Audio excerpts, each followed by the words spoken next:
Dear listener, in the following chapters you will find a series of interviews conducted over a period of 3 years by myself, Dr. Graciela Sadiq, and my colleague, Einstein, a male silverback mountain gorilla.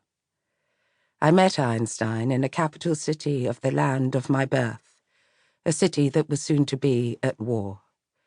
I'd arrived to take up my position as head vet at the city's principal zoo. Einstein had already been an inmate there for several months, serving his time along with 650 other non-human inmates. Together, they represented a broad spectrum of the animal kingdom. I use the term inmates because that's what they were. Prisoners detained against their will. But unlike most prisoners, they had committed no crime. They were innocents. If one were forced to level an accusation against them, there is only one that would withstand any sort of reasonable scrutiny. And it is this. They were not human. I cannot honestly say that Einstein was a favorite destination for the 1.5 million visitors who flocked to our zoo every year to gawk at him and his fellows. Far from it. He was much too disagreeable. A few who came could see past this. I remember one young girl in particular called Amal. But once word got out about the angry ape, most of those who visited him were inspired by a kind of perverse curiosity. Confronted with the reality, they soon lost interest, chased away by his aggression or bored by his indifference. Those who persisted came in order to contemplate the largely unacknowledged connection to themselves that Einstein so clearly represented. Having satisfied their urge, they would wander off to engage with some of our less sullen inmates, and there were many of those to choose from.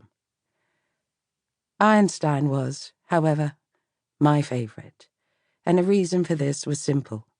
He was the most interesting of all our prisoners. Why? Because he could communicate. He spoke the language of the death, by which I mean he knew and could use sign language.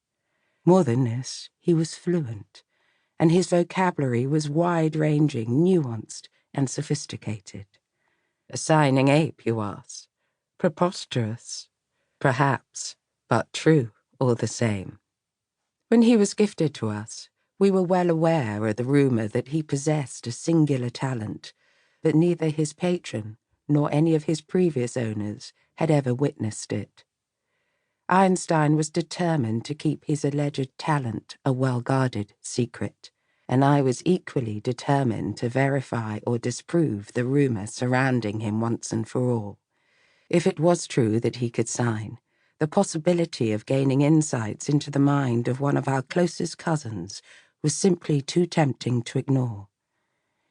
If it was not, I had nothing to lose, and so began what was at first a challenge, then a collaboration, and finally a friendship that was to change my life and his forever. The results of our collaboration are the recordings you are about to hear. With each interview, you will embark on a journey that many among you will claim is fantastical, bizarre, ridiculous, possibly even blasphemous. And you would be right on all counts, but for one thing.